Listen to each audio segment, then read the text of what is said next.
안녕하십니까. 신인근의 굿방TV 시큐리티 뉴스입니다. 자, 오늘도 우크라이나 전황 알려드리도록 하겠습니다.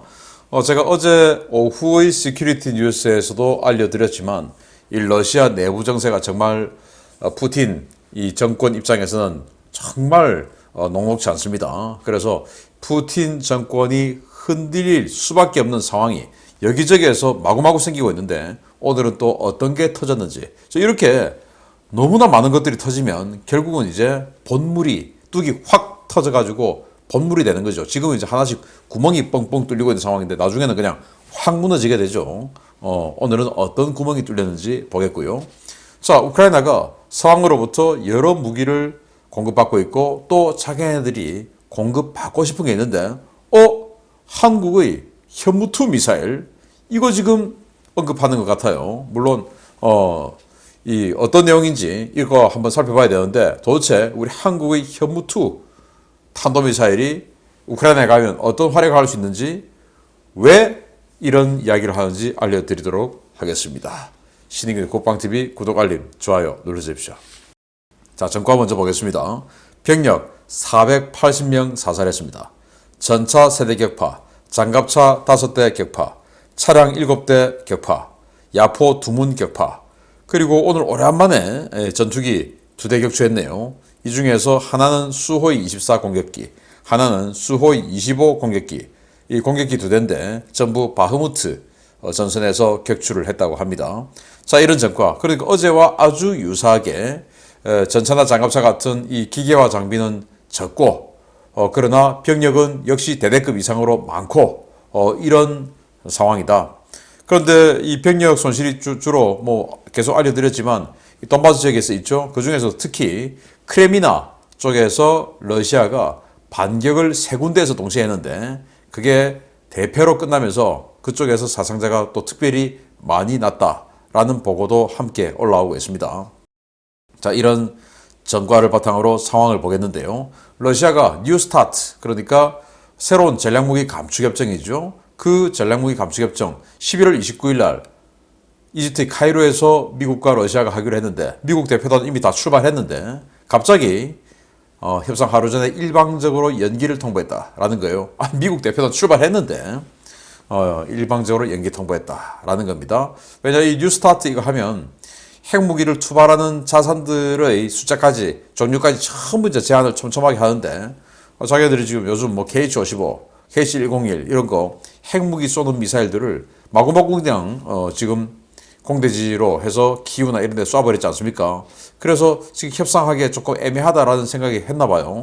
뭐 이런 상황이 있고 중앙아프리카 공화국에 이 바그너 그룹의 기지가 있었는데 여기에 야간에 괴 비행체, 즉 전투기가 와서 폭격을 했답니다.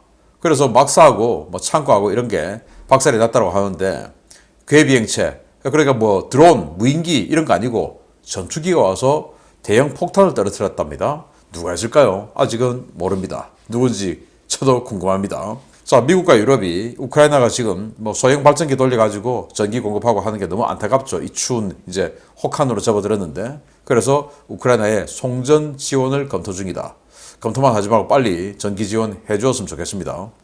자, 이런 상황에서 우크라이나에 영국이 브림스톤2 미사일을 줬고 그걸 우크라이나가 받았다라고 하는데 이 브림스톤2는 영국판 헬파이어라고 하는 그 브림스톤 미사일의 개량형이죠. 그래서 공대지 버전으로 쐈을 때는 무려 40km나 날아가고 거의 뭐 매버릭 미사일 정도 되는 사거리를 보여주는 거죠. 그러면서 요거 이제 우크라이나는 이걸 공대지로 쏘지는 않으니까 지대지로 쐈을 때는 한 20km 정도 날아가는 대전차 미사일이니까 러시아 전차 나타났다. 그럼 브림스톤 2 탁 날려버리고 이러면 되겠네요. 러시아 정말 더 큰일 났습니다. 유럽 7개국 외무장관이 키우에 도착해서 지금 이 인프라, 즉 전력이나 뭐 이런 여러 가지 인프라 문제가 심각하죠. 그래서 이 인프라 복구 지원을 논의 시작했다라는 거고요. 러시아가 헤르손주 남쪽 지역에 시위 진압 경찰을 배치해서 이 시위 진압 경찰이 이 헤르손주 남쪽 지역에 있는 민간인들을 마구마구 징집해서 참업하고 하는데 이런 데 끌고 가고 있다고 합니다. 스웨덴 집권 여당이 우크라이나에 그리펜 전투기 판매해야 된다라고 주장을 하고 나섰대요. 그런데 우크라이나는 공짜로 좀 받았으면 좋겠는데 여기는 돈 받고 팔고 싶은 동상이몽을 하고 있습니다. 크렘린은 자포리자 원전에 철수 지시를 내린 적이 없다. 지금 자포리자 원전에 뭐 부비 트랩 설치하고 이런 그 설들이 계속 나오고 있지 않습니까? 그러니까 이제 크렘린이 우리도 그 철수 내린 적 없어 라고 했지만 그런 오신트 소식통들의 말이 사실이라면 이 현장에 있는 그 군대는 크렘린이 거짓말했던지 아니면 이 크렘린의 이 말도 사실이라면 현장에 있는 군대는 자기네들이 도망가기 위해서 도망가는 시간을 벌기 위해서 부비 트랩 설치하고 하는 짓을 하고 있지 않느냐라고 생각할 수 있는데 저는 크렘린이 거짓말하고 있다라고 봅니다. 폴란드 의회는 초당적으로 독일을 압박해서 패트리어트 3, 이 팩3 우크라이나 줘라. 아니 뭐 우리 그 끝마을에 거기 갖다 놓지 말고 그거 조금만 더 가면은 리비우 우크라이나 리비우 있는데 거기다 갖다 줘라. 우리가 우크라이나 교육시켜 보니까 잘하더라. 조금만 가르쳐도 그냥 다 잘하더라. 줘라 라고 하는데 아무래도 우크라이나가 이 폴란드가 독일을 워낙 싫어하니까 이렇게 해서 엿먹이려고 계속 이렇게 독일을 물고 늘어져서 괴롭히는 것이 아닌가라고 생각합니다. 그러니까 독일 평소에 죄 짓지 말고 살아야 됩니다. 그리고 속죄를 하는 척을 하려면 진심으로 해야 됩니다.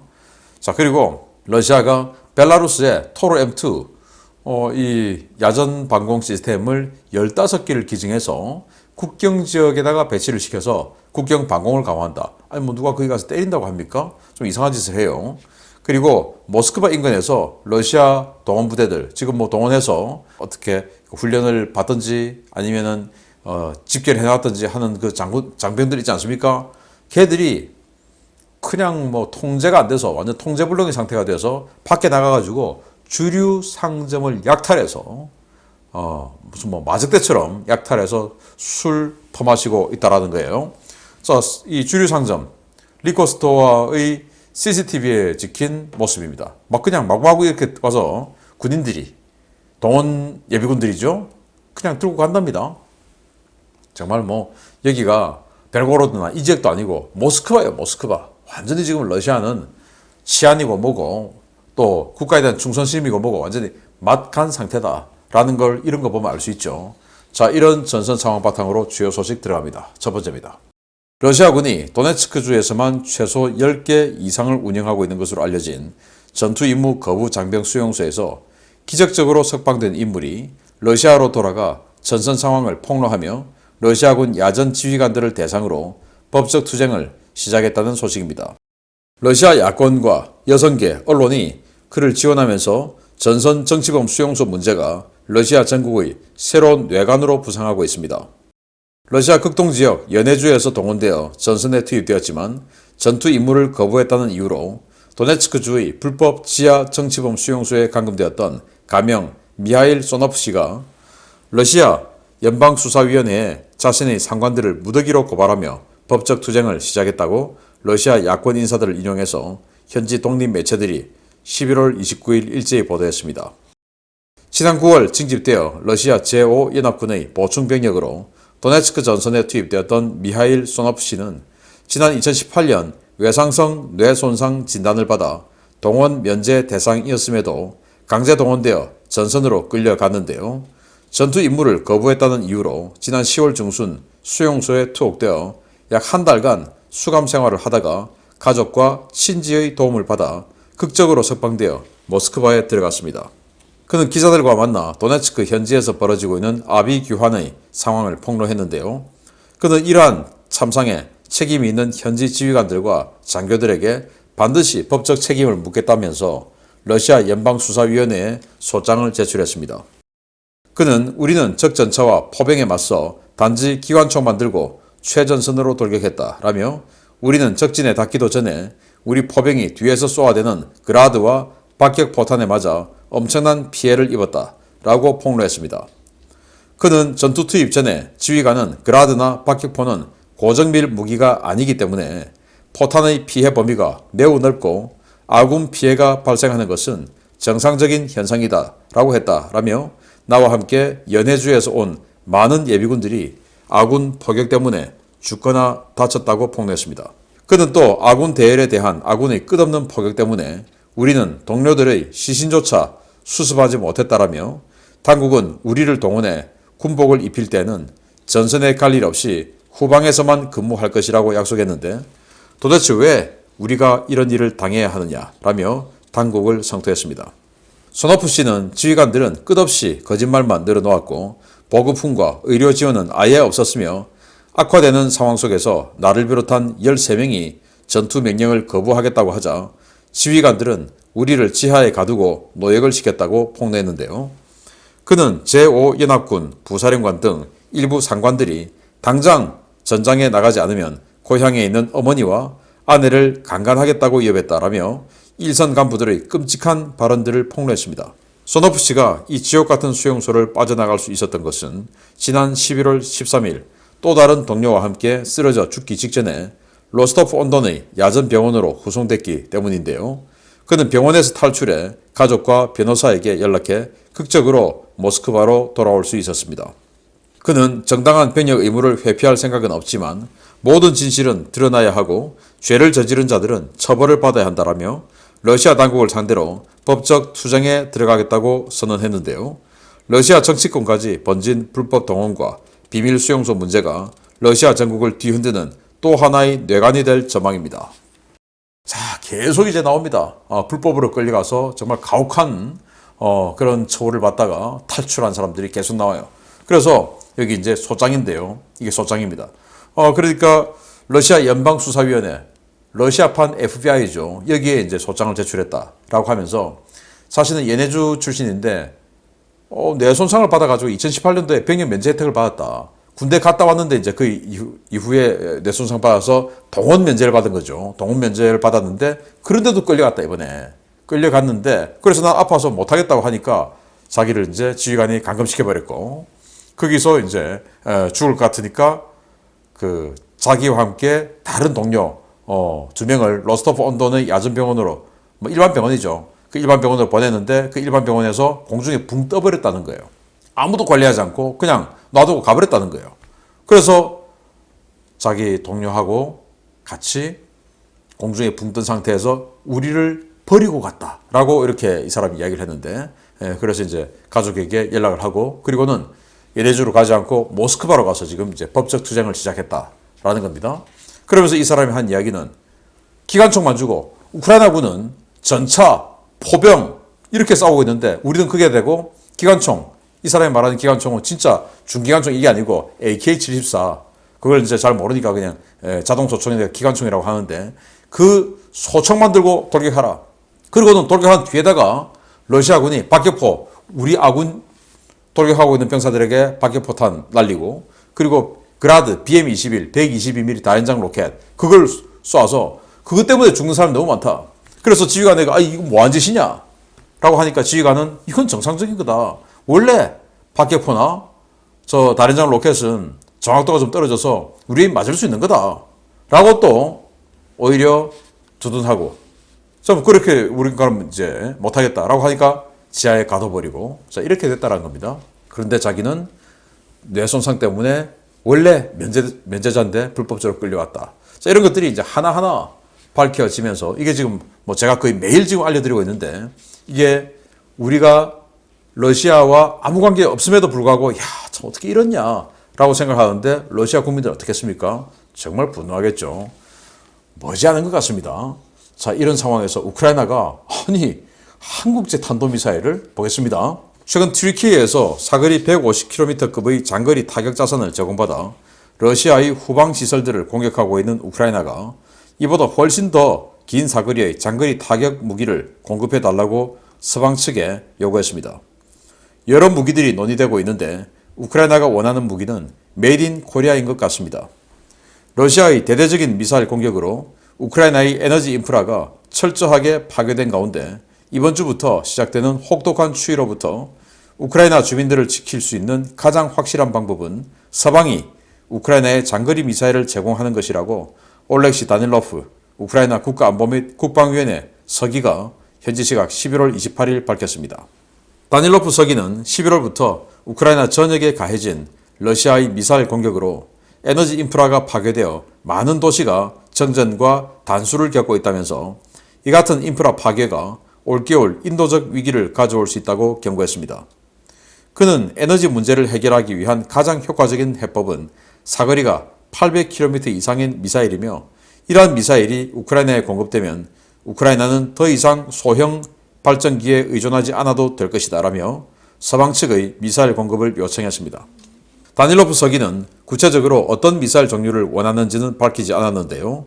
현재 미국과 유럽 등 서방 세계에서 생산되고 있는 미사일 가운데 사거리가 800km가량인 무기는 미국의 제즘-2R과 토마호크 같은 순항미사일 그리고 한국의 현무2C 뿐입니다. 이 가운데 제즘-2R은 항공기에서 투발하는 공대지 미사일이어서 우크라이나군 전술기에 탑재하는 것이 사실상 불가능하고 토마호크는 아직 지대지 버전이 실용화되지 않아서 우크라이나에 구축함을 공유하지 않은 이상 불가능한데요.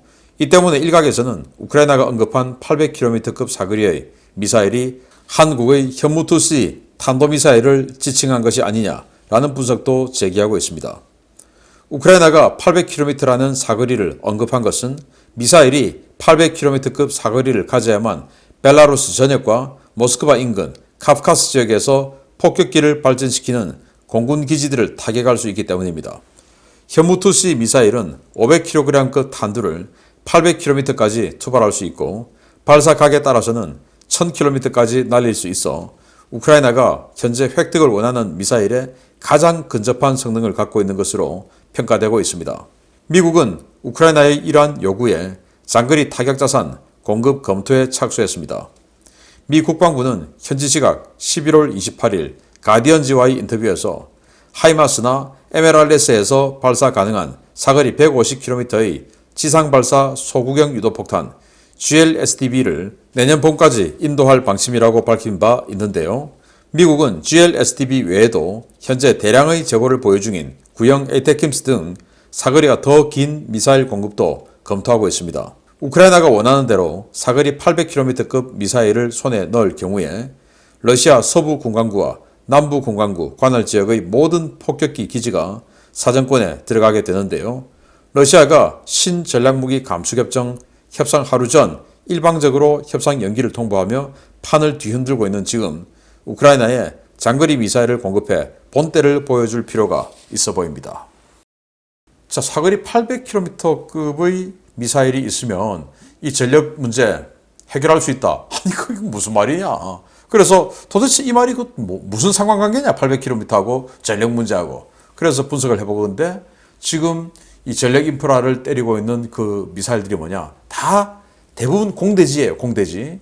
즉 투플레프 22, 백파이어, 그리고 160, 블랙잭, 그리고 투플레프 95, 베어 이런 3대 폭격기들이 미사일을 달고 와서 공대지로 때리는 거예요.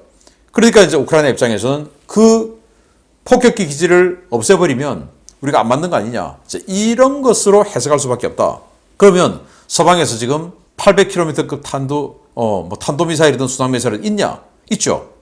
960km 날아가는 제즘-2R 그리고 1200km 이상 날아가는 토마호크. 그런데 제즘-2R은 공대지로 쏴야 되고 근데 그거 인테그레이션 해줄 수가 없어요. 현실적으로. 그리고 토마호크는 배에서 쏴야 되는데 우크라이나에 그런 배가 없죠. 안 되는 거예요. 그러면 지대지로 쏠 수 있는 무기는 뭐냐? 없어요. 없어. 그리고 뭐 영국이나 프랑스가 가지고 있는 스칼프, 스톰 섀도우 이런 것도 560km, 800km 안 되죠. 그것도 공대지로 쐈을 때. 그러니까 할 수 있는 게 없어요. 독일의 타우러스 마찬가지예요. 안 돼요. 560km 그것도 공대지. 안 되는 겁니다. 그럼 뭐냐? 아무리 살펴봐도 한국의 현무2C 이 탄도미사일 이게 800km, 탄도중량 500kg 요거밖에 없는 거예요. 그래서 아니 한국에게 현무2C 우리가 줄 수는 없죠. 그래서 지난번에 뭐 탄약 10만 발 이거 이야기할 때 우리는 미국에게 팔았죠. 동맹국이니까 미국이 좀 팔아줘 라고 하니까 당연히 팔죠. 근데 미국은 그거 사가지고 우크라이나에 줬죠. 예.